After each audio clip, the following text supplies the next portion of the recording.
Good evening, everyone. Good evening, Jai Hind. I hope all of you are doing well.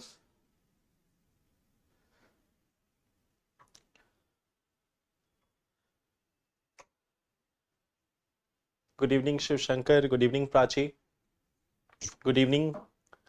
So I hope all of you are doing well.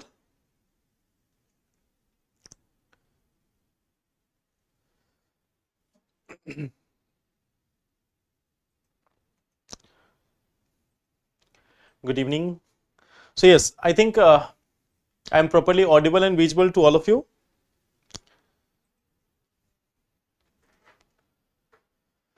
Good evening. So last day we were discussing about the topics of we have discussed about this Pahalgam terrorist strike. We have also discussed about judiciary and some of the related topics. So these were some things which we have seen in the last session, and last day I have also asked you one question, that what do we need to do in case of terrorism? What do we need to do? So yes, I have got answers from some of you. Okay, like India needs a multi-pronged approach focusing on intelligence gathering. So that is one from Anita, and a strong security also. Okay. Then Anjali is also saying that strengthening security intelligence agencies, border security, international cooperation, border surveillance, AI tools. Okay. Then there is answer from Shubham, very comprehensive answer. It is about intelligence gathering, security force, border areas, socio-economic issues, etc. That's quite good. Then again there is answer from Rachna also about this the same question, that is about borders. There is one unique point, that is drone surveillance. Okay, so we have also started doing that. Drone surveillance has also been started. Intelligence deployment, support from local community, strong steps against terrorists, and global forums. Okay, so that is also one answer which I have got. And there is also answer from Mishra 8068. Okay, so that is about cultural camps and interaction camps. That is quite good. Controlling online riots. So that means that also social media things which is going on. Improving and enhancing the border system, satellite based alertness and surveillance. Yes, so investment in education. So yes, so this is something like, even if you are writing and even if you are looking at the comments from there also, you will get clarity over the topics, that you can see this is how you have to learn. You have to diversify. Like suppose you are giving 4 answers, someone else is giving 4 answers. So in this manner you will get some unique point every time. Like there are certain things, for example drone surveillance, it has been written by one of you that we should go for drone surveillance. Some of you have also focused on that we can have cultural camps for more cultural assimilation and everything, so that sentiments with local community, that sentimental attachment with local community, that can also be perceived. So it has been seen many often that there has been somewhat like a challenge or lesser participation of the local community in various times in the past, not right now, in the past. Right now we have seen a very important thing, that in Kashmir in the last 2 days, from multiple sections of society, there has been widespread protest against the terrorist attack. So that is a positive sign coming from Kashmir. That is a positive sign coming from Kashmir, that everyone stands against terrorism. And that is what is our motto also, that terrorism in any form must be condemned. Terrorism in any form must be condemned. So that is something which we see as a positive thing from Kashmir also, that people from Kashmir are also up against the terrorists and terrorism activities. So that is a positive light. Okay, and then today, if you have gone through the news articles and all, you may have seen today there was a political rally in Bihar of Prime Minister Narendra Modi. So in that political rally, think about this, PM is making a political rally in Bihar, and he has started his political rally in English. Like for some portion, he has given a speech in English. So you can understand the message is not just for the people who are there. The message is for the international community that what we are going to do. So that is very precise message. That is very precise message, and that was given in English. So that was not just dedicated to people of Bihar or people of Madhubani. It was dedicated to the international community that what we are going to do. Okay. It was for Panchayati Raj institution. I think the celebration was about that, not a political rally, sorry, about Panchayati Raj institution, I guess. Okay. So what we see here, the topics which we are going to discuss today, the first topic which we are going to talk about is about this one, like what action has been taken by India so far, what is the meaning of those actions, we are going to talk about it. The second topic which we are going to see is, there is an editorial especially about this, that we are having this Miss World contest in Hyderabad this year. So there is an article in the Hindu about this, editorial about this, that this Miss World contest in India, are we going in the right direction or not? Should we have Miss World competition or should we not have it? There have been many voices against it also, there have been many for it also. So we are going to talk about this also. The third part is Parliament versus Judiciary again, and there is a very important article in today's paper. We will try to see some of the cases of judicial overreach, some of cases of judicial activism, and then we will try to examine again. And there is a very beautiful line, written in the newspaper today. So that is going to give you the content for the mains. That suppose if you are asked about this, that should we go for democratic election of judges, or should judges be leaning towards the democratic processes or not? So we have got a very good line for that in today's newspaper. And the fourth thing which we are going to discuss is about the pollution figures, coral bleaching, World Bank Group growth forecast, and the global politics. Okay, so these are the topics which we are going to discuss today. But before we go into that, let us see some questions. So this is the first question, and I think an easy one. Which of the following best explains the technique of Petra Dura? Decorating a building with miniature painting, decorating a building with intricate marble inlay, carving flowers on marble structure, presence of different colors or marbles in a building.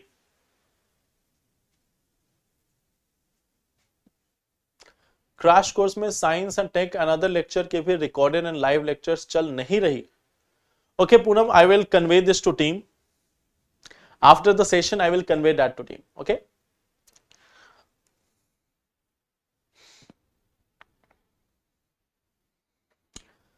Okay, so tell me about this one.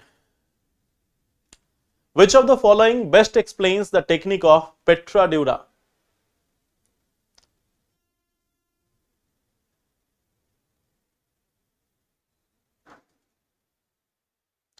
Which of them is best explaining the concept of Petra Dura? B option. B option is decorating a building with intricate marble inlay.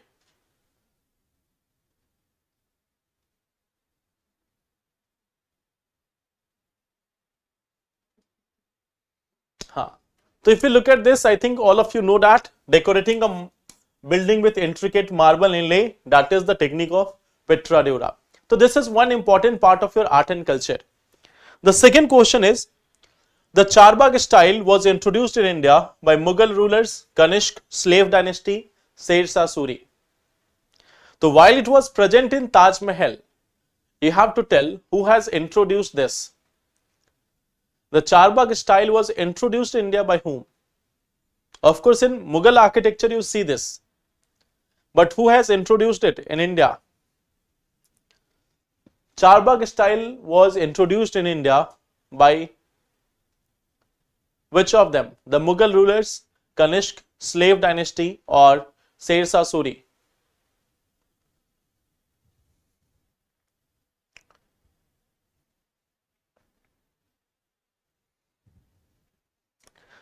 So you are not going in the trap. Okay. So yes, The answer is, of course, option number A, that is Mughal rulers. So that is correct also, Mughal rulers is there. Okay, it was done precisely by Babur. Okay. Then the third thing is, how many of the following are part of basic structure of Indian constitution? Secular nature of Indian state, rule of law, supremacy of judiciary, separation of power. How many of them are part of basic structure of the Indian constitution? Question number 3. How many of the following are part of basic structure of Indian constitution?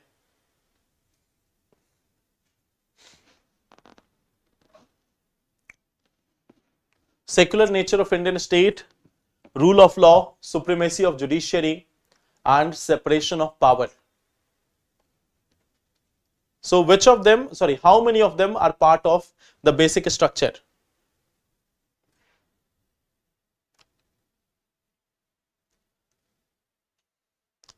C option, B option, and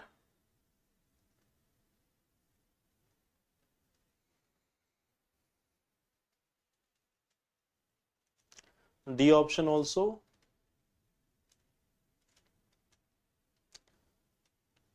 I think this is a relatively easy question again here. If we look at the basic structure of Indian constitution, it has evolved after the 1973 Keshwanand Bharti case, and from time to time we have seen the different interpretation of, means different things being added to the basic structure doctrine. So here we see that rule of law is part of this, secular nature, separation of power, but there is no such supremacy of judiciary. You know that we have a balance, we have a check and balance, or we have the separation of power which is there. Independence of judiciary is a basic feature. Independence of judiciary is there. Independence of judiciary. So that is part of the basic structure. So here the answer is only 3. Okay. So only 3 will be the correct answer here. This C option is correct. Okay. So D will not be there, C option will be there. It is independence of judiciary. Okay. So see. So now we come to this part, the first article of the day, that is about what action has been taken. Okay. Himanshu, what was your comment? Okay, at the end of the session I will see that. Okay. I may not have got it, but at the end of the session, remind me again, I will see that. Okay. So here we are having this one thing, the terror attack. The terror attack, how secular nature of Indian state? India is a secular state. India is a secular state. There is no doubt in that. India is a secular state. That is the basic structure of constitution. It has been declared by the judiciary that secularism is a basic structure of Indian constitution. Secularism, federalism, democracy, free and fair elections, they are basic nature. They are basic structure of Indian constitution. Okay. So when we talk about this, now 5 steps have been taken by India. First, Indus Water Treaty has been kept in abeyance, means it has been suspended. Second thing is, Pakistani nationals will get no SAARC visa. Okay. Third thing is, the Atari border with Pakistan, it will be shut. There is expulsion of Pakistani military advisors and reduction of diplomatic personnel. So these 5 things, these 5 steps have been taken. First thing is about the Indus Water Treaty, it has been now suspended. Second thing is, there are 3 main things we have to see here. One is Indus Water Treaty. Second is the SAARC visa expansion scheme. Okay, South means SAARC visa this exemption scheme, SAARC nation visa exemption scheme, so it has also been withdrawn. SAARC visa will not be provided. Third thing is, now we see that there is also one thing, persona non grata. There is one thing called as persona non grata. So these are the 3 terms which we are going to discuss. One is the Indus Water Treaty, then SAARC SAARC nation visa exemption scheme, and the third one is persona non grata. Okay, so these are the three main things which are happening as part of this attack, like the attack which has happened in Pahalgam and the response of India. The first thing is Indus Water Treaty. It has been suspended now. Now, if we talk about the Indus Water Treaty, I think you know all about this. I think every one of you know about this, that when we talk about the Indus Water Treaty, it was signed in 1960. It was brokered by, this one was brokered by World Bank. This one was brokered by World Bank. Under this, what we see that near about 70% water, it was given to Pakistan, and 30% water was given to India. So three rivers where Pakistan has got exclusive control, they were the Chenab, Jhelum and Indus. And then we have got three rivers, that is Satluj, Beas and Ravi. So we have got three rivers. These were coming as part of India and they were given to Pakistan. Okay. What was the term and condition? We will come to that. Shiv Shankar, we will come to that. What is SAARC visa exemption? We are going to talk about this. Okay. So this was the part that Chenab, Jhelum and Indus, these three rivers, they were given exclusively to Pakistan. So India could not stop the flow of water or cannot construct any such thing which can like hamper the flow of water through these three rivers. So these three rivers were given directly to Pakistan, and the eastern rivers which were there, that is Satluj, Beas and Ravi, in that the exclusive control was there in India.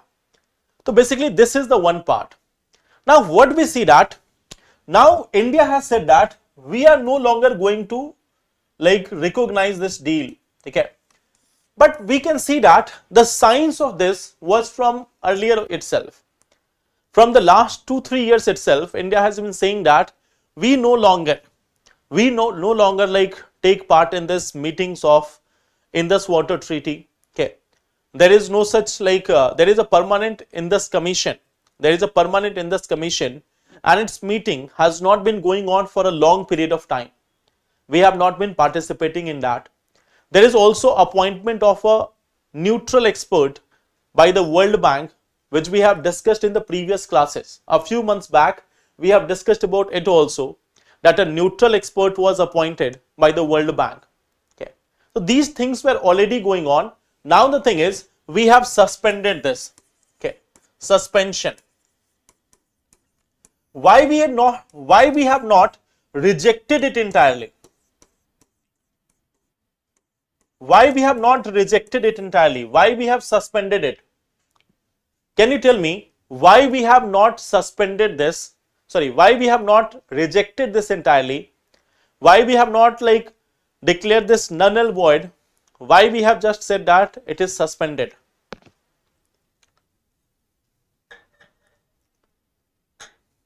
Why we have not rejected it entirely?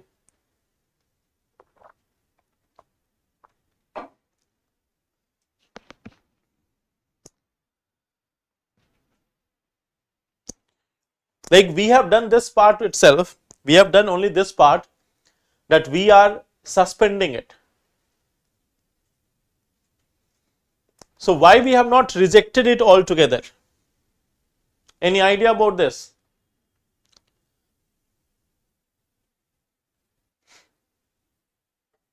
Why we have not rejected it? Why suspended only?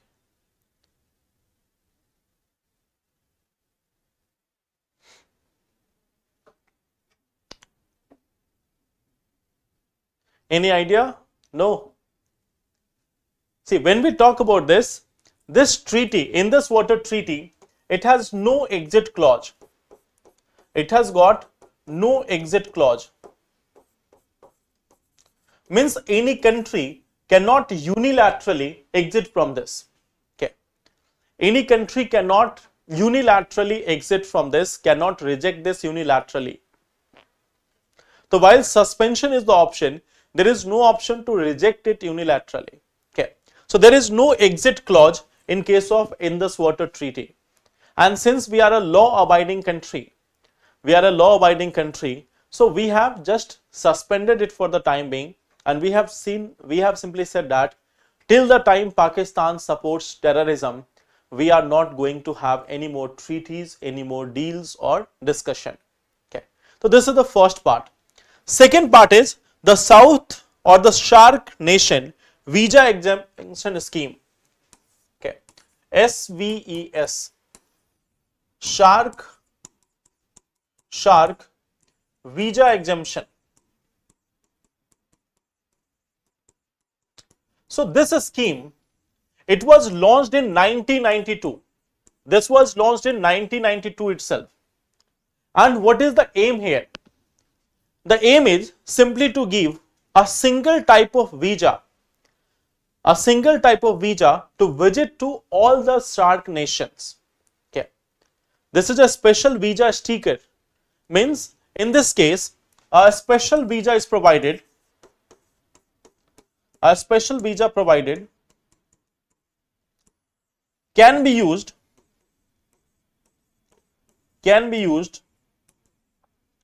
to visit all SAARC nations. All SAARC nations. Okay. So this visa, this special visa can be used to visit all the SAARC nations. Okay. So individually they won't have to take the visa from each and every of them.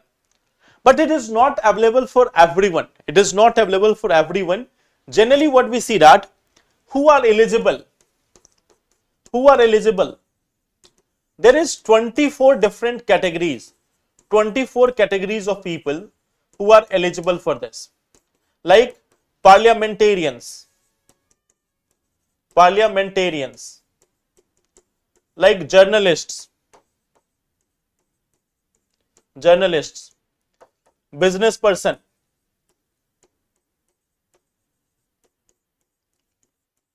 then sports personalities, etc. So they are given this visa exemption, they are given this SAARC visa exemption, whereby just by this one simple thing, they can enter into multiple countries. So they will not require separate visa. And this is generally valid for 1 year. This has a validity of 1 year. So here what we see that no special visa required, no extra visa, no individual visa. You can say that no individual visa required for each country. No individual visa required for each country. Okay. So individual visa is not required for each country. So generally it is given to these people, like sports personalities are there, business persons are there, eminent personalities, senior officials, the judges of that country, parliamentarians. So they are given this SAARC visa exemption scheme. So a special sticker visa is issued through which they can go to all the different areas. Okay. Now there is a third term which is called as persona non grata. There is a third term which was famous here, that is persona non grata. So what is the meaning of this? Persona non grata. What is the meaning of this term, persona non grata? Anyone? What is the meaning of this term, persona non grata? What do we mean by this, persona non grata?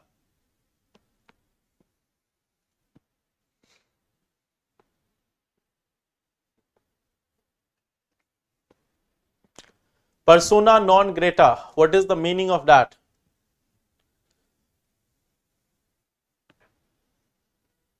Any idea about this, persona non grata? This term was very much in the news there. Persona non grata simply means a person who is not welcome in any country or who is unwanted in any country. Okay. Persona non grata means a person who is not welcome or who is not wanted or welcome in a country.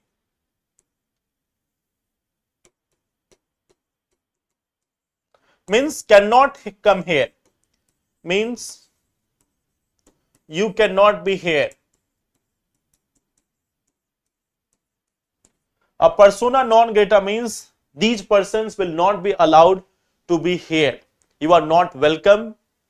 You are not allowed to stay here. A persona non grata means they are not allowed to stay here. So what India has said that the military advisors of Pakistan, they have been declared persona non grata. The military advisors of Pakistan who were there at Pakistan High Commission in India, they have been declared as persona non grata. They have been asked to immediately leave India. Okay. So they have been called as persona non grata. So these three terms were there. First is Indus Water Treaty. Second is SAARC visa exemption scheme, and third is persona non grata. So these are the three major steps, and then we have seen that even other visas and other things, they will not be issued. Then we have seen that Atari border, it has been closed now, and at the same time the number of people who are working in High Commission of Pakistan in India, it has been asked to reduce. We are also reducing our High Commission, the strength of our High Commission in Pakistan as well. Okay. So this is one thing which we have done as part of the response till now. Okay. So this is one part. Now, this is the first part. Coming to the second article. Now, before we go into that, this is one question for you. I think you can give the answer for it. How many of the following tributaries of Indus originate in India? Satluj, Chenab, Ravi, Beas. We have seen this map a few days ago also. How many of the following tributaries of Indus originate in India? Satluj, Chenab, Ravi and Beas.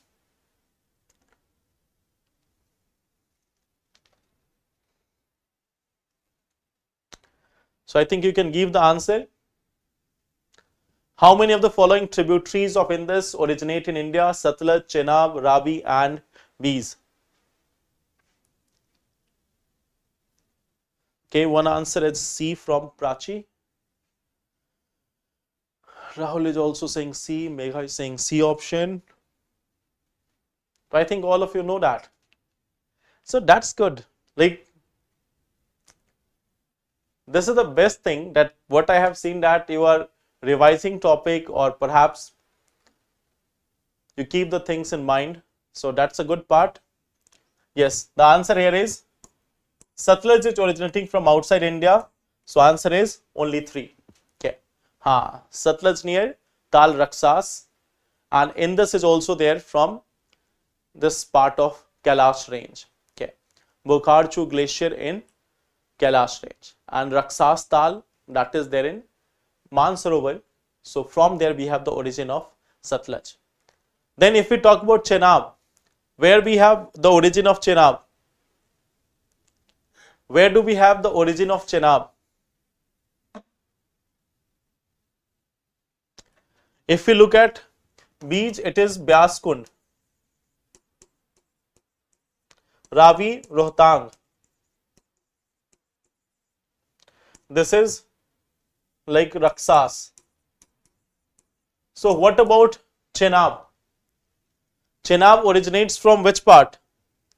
Where do we have this origin of Chenab?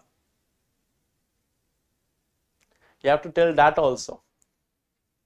Now I will increase the level of question. Where do we have this origin of Chenab?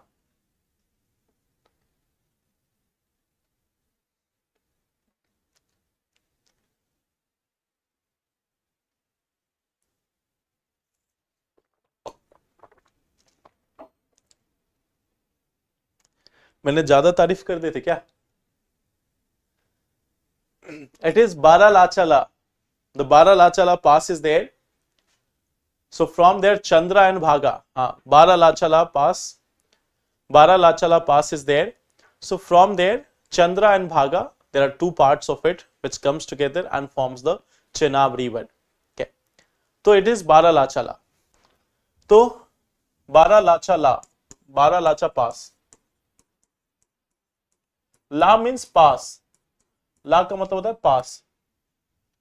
तो Baralachala or Baralacha, that is the place from where we have the origin of this Chenab. Now, coming to this one article. Yes, coming to this one article, the theme is this. What we see that right now a Miss World contest. Right now a Miss World contest is going on, means it is supposed to go on in Hyderabad. It is going to be organized in Telangana, Hyderabad. And that's why there has been a lot of controversy. The state government of Telangana is promoting this. State government of Telangana is promoting this, that we are going to have this like observation of Miss World in Telangana now. Okay. So what we see that, like there is a lot of discussion. Like this is the context. Okay. The 72nd Miss World Festival, it is going to be organized from May 7th to 31st, Telangana, India. Okay. Pak said IWT suspension is an act of war. Pakistan has said many things. Okay. I have not seen that news, but Pakistan can say many things because now it is desperate. Now it has no option. Okay. So what we see here, that let's talk about this topic. 72nd Miss World Festival, it is going to be organized in Telangana. So now the thing is, there is a lot of debate going on that should we have a Miss World contest in India, or is our focus not in the right place? There are many people who are for it. There are many people who are for it, means they are in the support of having a Miss World competition in India. There are many who are against it. They say that it's not the real representation, or it is not the real thing for which government is spending money. Okay. So what are the arguments in for and against? Let us try to examine this. First, if we talk about like why people are supporting this, they say that it is providing them an opportunity. Okay. You may see there have been a number of people. In 1994, it was Aishwarya Rai. In 2000, Priyanka Chopra. Okay, Priyanka Chopra. And then in 2017, Manushi was also there. So they have been selected as Miss World. Now, what we see that after this, they get a number of opportunities in field of media, a number of opportunities in form of film or modeling. Okay. So this is one opportunity for them. They get international exposure. They get this international exposure. So these all things are there, that they have this business exposure, they have this international exposure, and that is the opportunity for them. That is the opportunity for them. This is one part which is said for that. Okay. Second part is, many of the Miss World winner, they have used this for promoting a social cause or promoting something like unique, promoting something which is needed by society. Some of them are promoting education for girl. Okay. Some of them are just like education for girl, equality. Some of them are pro-environment. So means they have been using it for different purposes. There are purposes also which are being served, and at the same time opportunity is also being created. So those who are in favor of that we should have Miss World contest in India, or it should be organized in India, they have also their claim that for this very region it should be there. Now there is a difference. Earlier the Miss World was just about the beauty. It was just about the beauty. Now there is like a change format where they also check about the knowledge of the person, the purpose of the person, the motive. They also try to like check the different personality of the person. Okay, so it is no longer, as per these organizers, it is no longer about just the facial expression or just the skin color. It is also about how they dress up. It is also about their personality. It is also about their confidence, their knowledge, and so many other things. So Miss World is not being judged just on the the body shape or anything. According to the organizers, that there have been a lot of change in this Miss World contest. Now, there are certain people who are against it also. Okay, there are certain people who say that it is a market-based thing. Okay, that it is promoting market, it is promoting consumerism in our society. Okay, it is promoting consumerism in society. Like it is believed that, just for an example, it is believed that when Aishwarya Rai got Miss World award, then after we see that in India, it has started from then, and even before that, it has started from there, that promotion of so many cosmetic products has started. Now see a timeline. Okay, see this one timeline. Aishwarya Rai has got this prize in 1994. Okay, just try to relate this.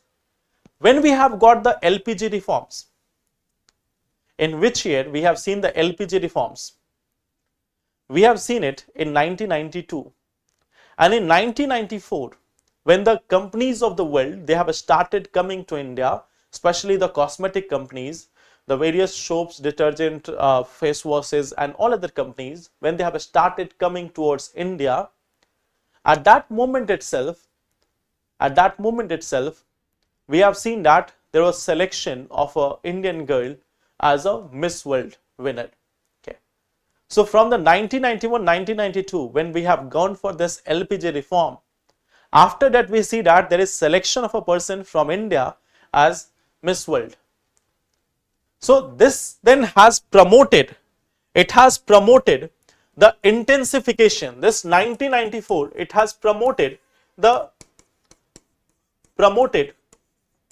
growth of cosmetic industry in India.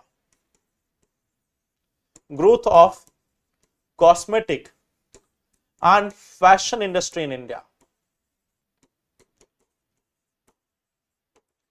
Okay.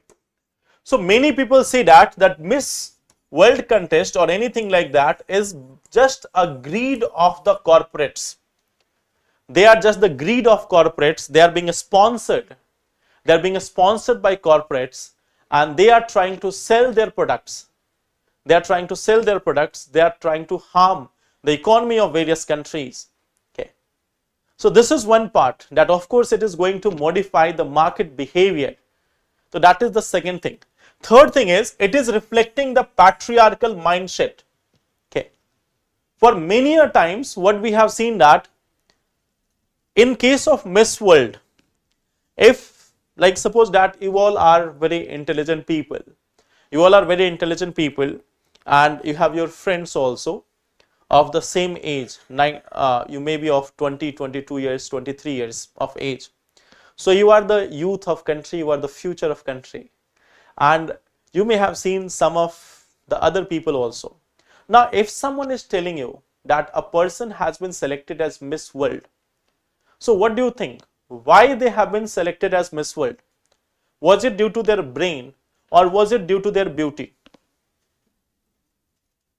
Give me the honest answer. If someone has been selected as Miss World, so what do you think? Is it because of brain or is it because of beauty? What is the first thing which comes to your mind? What is the first thing which comes to your mind? Give me the honest answer.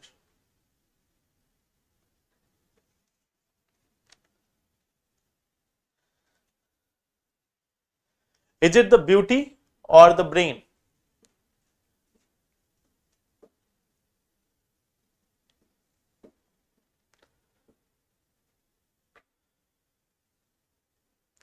No, I am not asking, I am not asking about both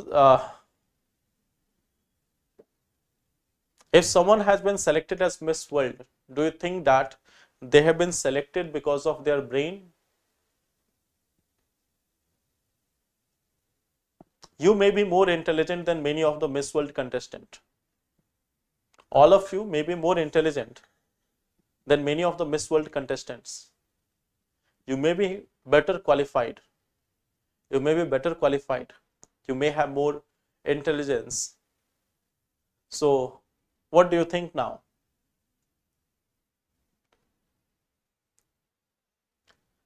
Many of you are more qualified. Many of you have more IQ level.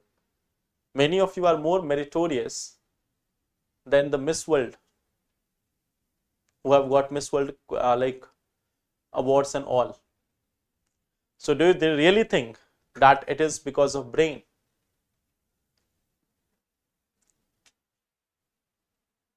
So how we are selecting the people in the Miss World? And now if you say that like we are choosing 20 good looking people and then we are trying to pick, if we are taking 20 good people who are looking good and then we are taking a quiz among them and then we are saying that it is not a beauty contest, it is a brain contest. So how is that fair? If you are taking 20 people who are looking good and out of those 20 people you are having a contest and then on the basis of that you are selecting that okay it says the Miss World or anything. So how that is correct? And if it is about fashion sense, then also the problem is it is not only about the skin color or skin appearance or body shape. It is also about the fashion sense. So this reflects the patriarchal mindset that a woman must look good.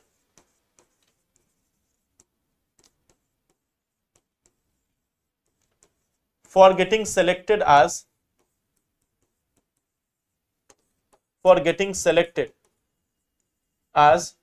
Miss World. This is reflecting that mindset. This is reflecting that mindset that a woman must look good. She must be well dressed. She must be good looking. And then she is being selected for Miss World. So it is no longer about the brain. It is about the beauty. And when it is about the beauty, it is like putting everyone in the same frame. That if you are looking good, then you are the best person. If not, then you are not the good person. Okay. So that is like putting a mindset for the women. Putting a mindset for the women. You can see the entire advertisement industry. The main focus has been that you should look good. Why you have to look good? The entire advertisement industry of cosmetics and all, it is focusing on this, that you have to look good on this event or that event. You have to get rid of this, you have to get rid of that. The entire cosmetics and parlor industry is running on this idea that a woman must look good. Why? Because someone has asked them to look good? So this reflects the patriarchal mindset that a woman must look good, only then she is good. So that is why some people are opposing it. Okay. And the fourth thing is, like, what is the true empowerment? That is a question which I will leave to you. That what is the true empowerment? Is it giving them the option?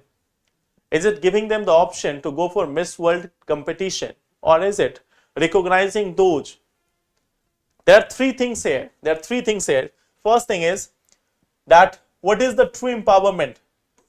The chance of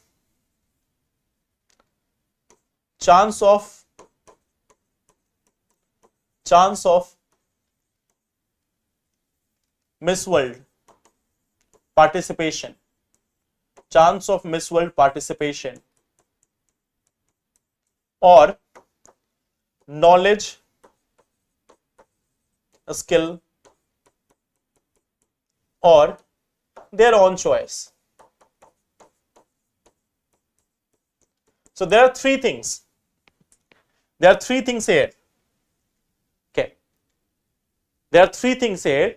If we are talking about what is true empowerment, we have three dimensions here. One is some people may say that they should be allowed to participate in Miss World Championship because it is their choice, it is their body, it is their right, or they should be allowed for it.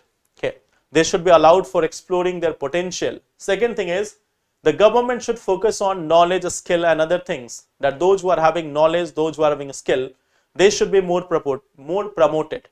Or third thing is, let it be their choice. Let it be their choice, whatever they want to become. If they want to participate in Miss World Championship, they can do so. If they want to focus on studies, they can do so. So we have three different things here, and you can choose any one of them. That what is true empowerment. Okay, you can choose any of them. If you ask me, this is the preference. Let it be their choice. Let it be their own choice. Whatever they want to do, they have to decide it on their own. Who is the society to tell the women that what they should be doing? No one should be telling anyone that what they want to do or what they should do. It is their own choice, so leave it up to them. Whatever they want, they can do that. Okay. So this is one part. But then again, we have to tell them that what are your options. That it's not that you have to look just to conform to the society. It is not conformity. It is not that you have conformed to this notion that you must look good. It is not required that you must look good here. Okay.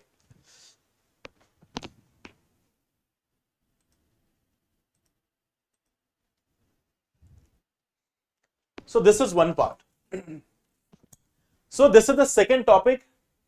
Now coming to the third one.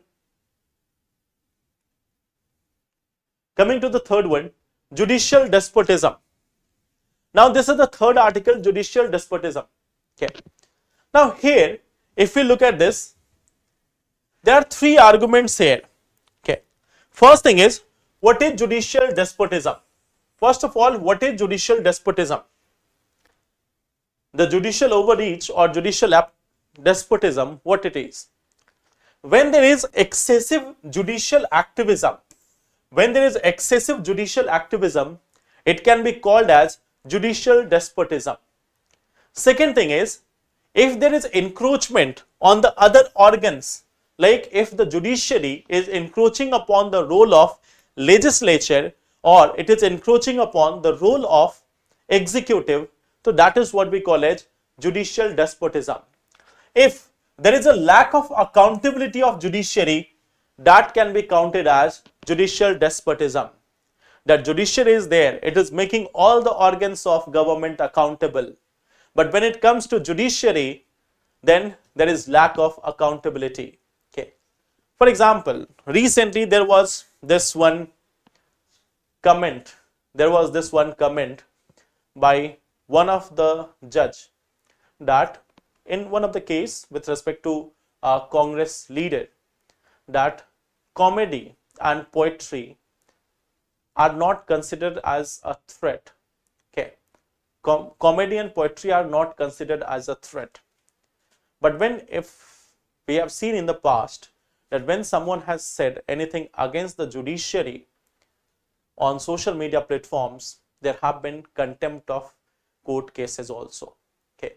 So while comedy and poetry are not considered as a threat or they are considered part of free speech, but when it comes to judiciary, what we have seen that there is one option, contempt of court. Okay. So there is third part, lack of accountability. Fourth thing is judicial appointment via collegium. What we see that judiciary appoints judiciary. Judges are appointing the judges. Judges are also there to check the misconduct of judges. So there are certain elements in our judiciary which certainly needs reform. There are certain elements in our judiciary which certainly needs reform, especially in these cases.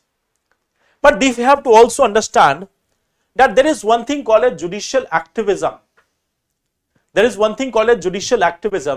And that should not be treated as judicial despotism. Judicial activism is different from judicial despotism. What is judicial activism? When the judiciary steps in when the legislature and the executive are not fulfilling the constitutional mandate, when they fail to deliver the constitutional mandate, and then the judiciary steps in, so that is what we call as judicial activism. For example, Golaknath versus the state of Punjab. So Parliament could not amend or restrict fundamental rights under Part 3 of the Indian Constitution. The Constitution has guaranteed the fundamental rights to people, and the Parliament cannot take it away. Last day also we have seen this one part.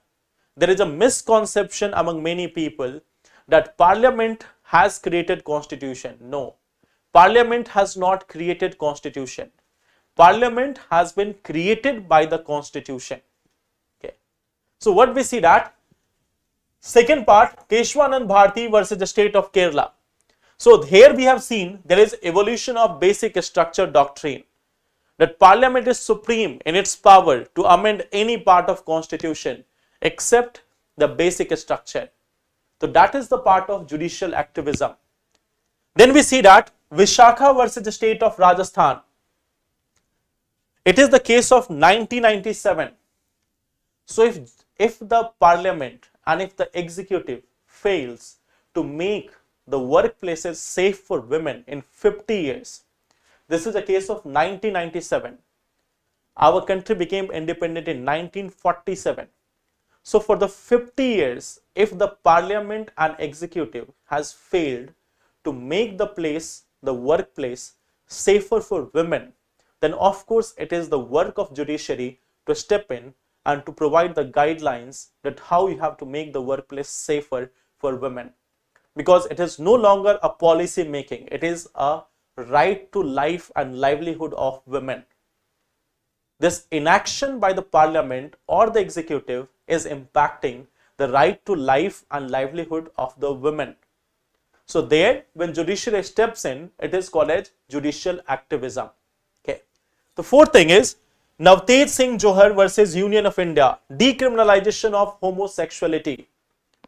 In 2018, after 70 years, after 71 years of independence, we have written in our constitution that all the citizens of our country are equal in the eyes of law. All the citizens means all the citizens, irrespective of their gender, irrespective of their class, caste, religion, society, anything. So when the legislative fails to recognize them on equal basis, when the executive fails to recognize them on equal basis, then judiciary steps in and it declares or decriminalizes homosexuality. Okay. So these are the elements of judicial activism, and you can understand also why it is being done. It is being done because there is inaction of legislature and executive. Inaction of legislature and executive. And this gives rise to the judicial activism. Okay. So this is one part, that judicial activism is not coming out of the blue. Judicial activism is there because the legislature and the government, the Parliament and the government has failed to act. And when they will fail, there is an option of check and balance in the constitution. So then the judiciary steps in form of judicial activism. Okay. Then the second part is, while judiciary is doing this, it also has to maintain the restraint. It also has to keep itself in control in a restrained manner. And when there is a lack of restraint by the judiciary, it becomes judicial overreach. It becomes the judicial overreach. For example, when we are talking about the NJAC judgment, then many experts say that it is judicial overreach. Why? Judiciary is not reforming its process. Judiciary is not reforming its own process, and when someone else is trying to reform it, they are quashing it just in the name of independence of judiciary. Okay. So while of course independence of judiciary is a basic structure, that's correct. But just overall rejecting this entire NJC, perhaps it was not the right step. The Supreme Court may have gone for modification of this NJC. Okay. That the National Judicial Appointment Commission may have been modified, then altogether rejecting it. Okay. So that is one part. Third thing is ban on liquor shops near the highways. So Supreme Court said that let's go into the legislative front, let's start making some policy. And then what they did, they put a ban on liquor shops near the highway. Okay. So there is no such established evidence or proof that how this affect the people, but then it has been done by the judiciary. So that is also what we call as judicial overreach. Okay. Third thing is, when we see the political manifestos, it is not coming under the judiciary ambit, but Supreme Court started making comments on political manifestos also, so that became a problem.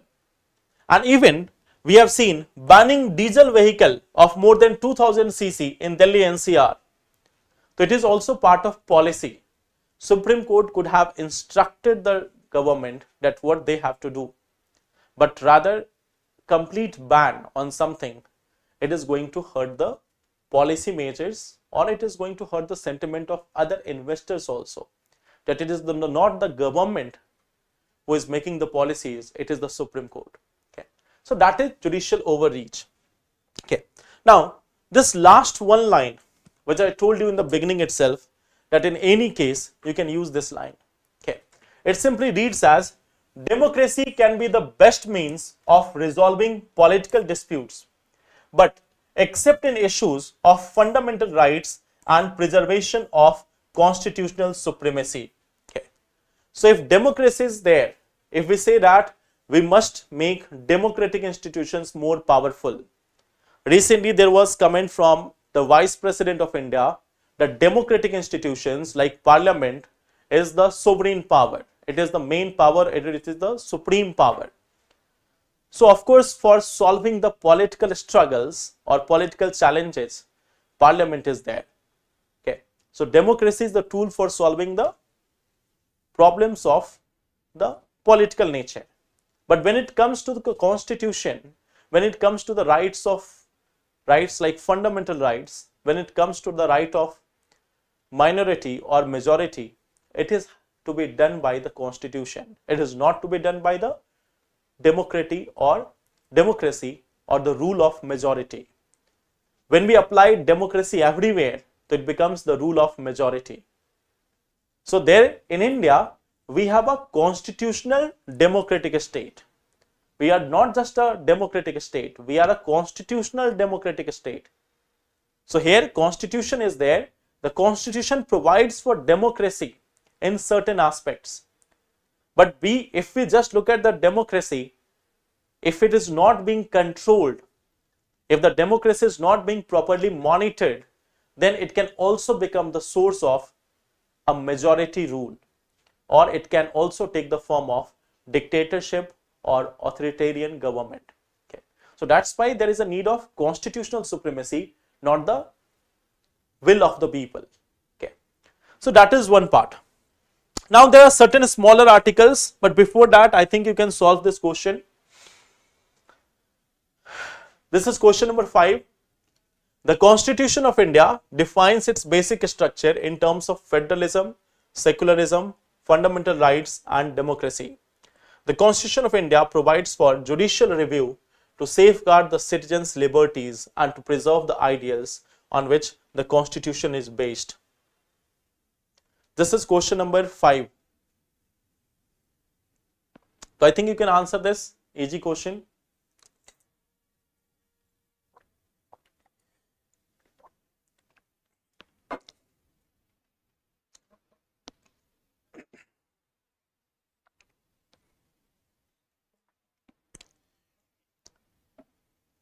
C option. Anything else?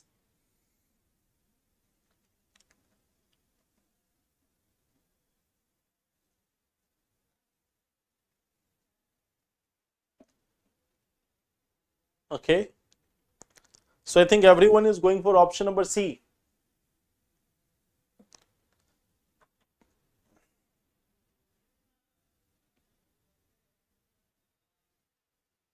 Just look at this. Here it is written, the Constitution of India defines basic structure.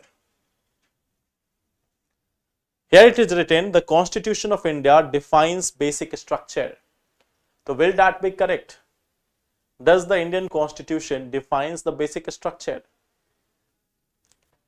Have we defined the basic structure in our Constitution?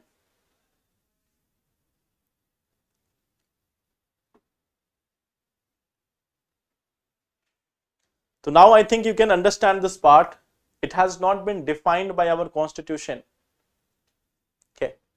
This has not been defined by our Constitution. This has been interpreted by the judiciary. Okay. So this first option is incorrect. Second option is correct. Judicial review is of course there. So here the answer is option number B. The option is option number B. So look at the questions carefully. Look at the questions carefully before answering them. Okay, one last question. In India, the judicial review implies the power of judiciary to pronounce upon the constitutionalities of laws and executive orders. The power of judiciary to question the wisdom of laws enacted by legislature. The power of judiciary to review all the legislative enactment before they are assented to by the president. The power of judiciary to review its own judgment given earlier in similar or different cases. So yes, in 1973, it was interpreted by the judiciary, Keshwanand Bharti case. So there is no mention of basic structure in the Constitution. It is an interpretation. So here we have question number 6. In India, the judicial review implies. What is being implied by the judicial review? First one is saying the power of judiciary to pronounce upon the constitutionalities of law and executive orders. Second is saying the power of judiciary to question the wisdom of law enacted by legislature. Third is saying the power of judiciary to review all the legislative enactment before they are assented to by the president, and the power of judiciary to review its own judgment given earlier in similar or different cases. So in these two questions, I think many of you have given wrong answer. Here also the answer is option number A. Judicial review means the power of judiciary to review the constitutionalities of laws and executive actions. If any action has been taken by executive, or any law has been made by parliament, so there is judicial review of that law. Okay. So answer is option number A. It is not option number D. It is option number A. Okay. So revise this topic carefully. See, now there are some smaller articles, just some charts and other things. Okay. So let me give you, this is one article about air pollution. So it has been seen that in India, if we talk about the air pollution,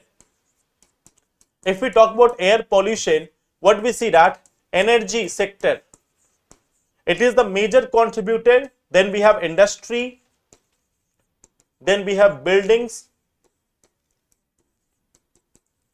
Okay, so these are the major sources. Okay, and they are the major sources of sulfur dioxide emission. They are the major sources of sulfur dioxide emission, that is energy, industry and building.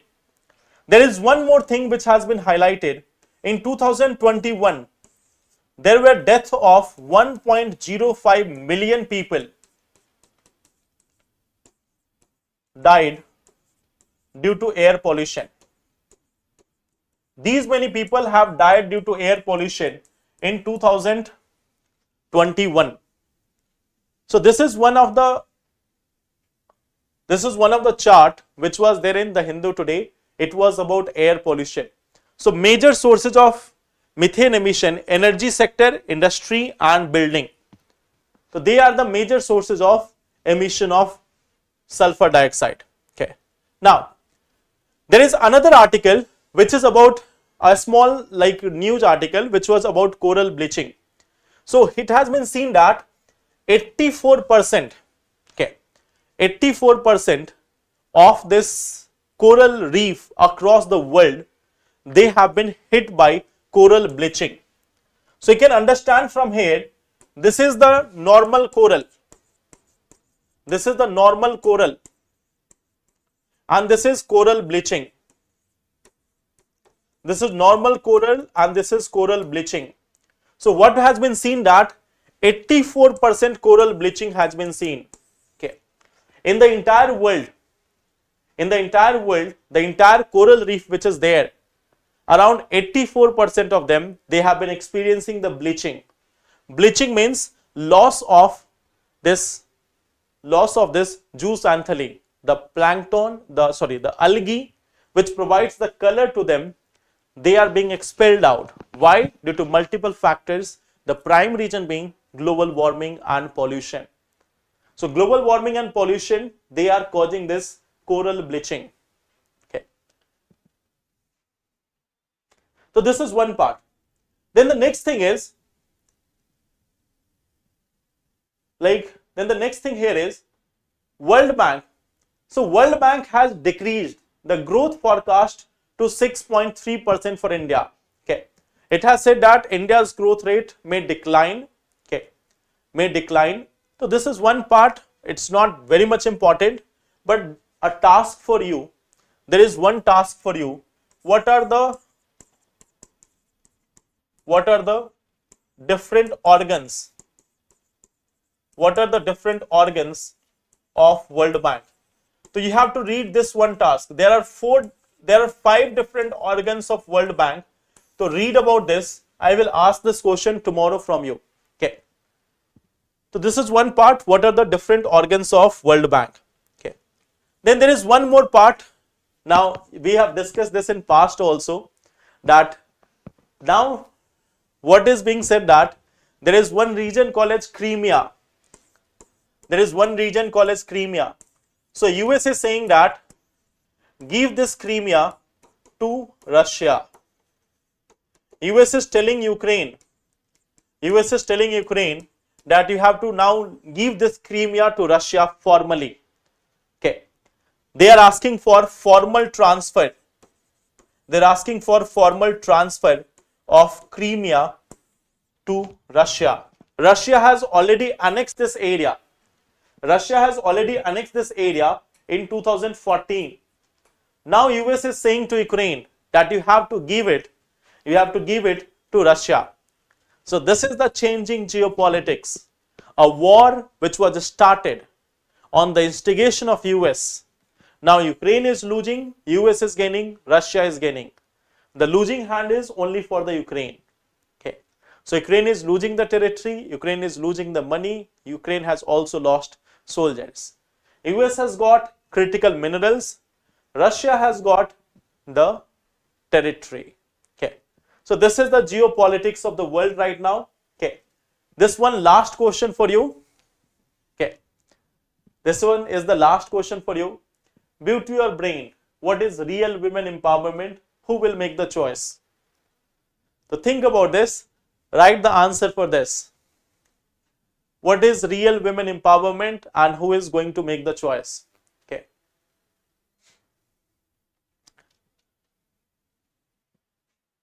अब हिंदी से English में क्यों आ गए? हिंदी का भी सिर्फ भी Hindi current affairs is already there at 6 PM. Okay. हम सब इंग्लिश में कैसे आए सर? हिंदी के बच्चे 50 ही पास हुए. See, there is one thing, there is one confusion. It's not that only 50 students are passed or such things. You have to also see that how many of them have written mains. Okay. ऐसा नहीं है, मैंने change नहीं किया medium. The simple thing is, आप ये देखो कि कितने लोग मेंस लिखे हैं हिंदी मीडियम से. If you look at this, just to give you idea, 2023 में अराउंड 14,000 लोगों ने इंग्लिश मीडियम को चूज किया था. So out of that 900 people got selected approximately. 500 लोगों ने हिंदी मीडियम को चूज किया था, तो अराउंड 50 गॉट सिलेक्टेड. तो if you look eight Hindi medium, there result is 10%. If you look at the English medium, their result is 6-7%. So the main hurdle is crossing the prelims. And मैंने कल भी बोला था, the medium is not the problem, the content is problem. तो आप अच्छे से content तैयार करो। If you focus on the exam properly then medium will not matter. अच्छे से आप कंटेंट तैयार करोगे तो मीडियम मैटर नहीं करेगा। You have to reach the mains stage. Mains में जो हिंदी मीडियम से जा रहे हैं 10% बच्चे क्वालिफाई कर रहे हैं for the final selection. For if you are talking about the English medium जो जा रहे हैं उसमें से 6-7% सेलेक्ट हो रहे हैं। ओके, तो that will be all for today. इस क्वेश्चन का आप आंसर दीजिएगा। Okay, and let's meet tomorrow, then we will discuss the remaining things. Okay, so thank you so much. Surabhi see, जहां तक पॉसिबल है, जिन सब्जेक्ट्स में पॉसिबल है, I am coming there in Hindi also, like in science environment I am taking classes in Hindi also. Science tech में भी हिंदी में, sorry, science tech in Hindi, environment also in Hindi, I am taking that. Okay, जहां तक possible है I will try to do that. Okay, so thank you so much. Let's meet tomorrow at the same time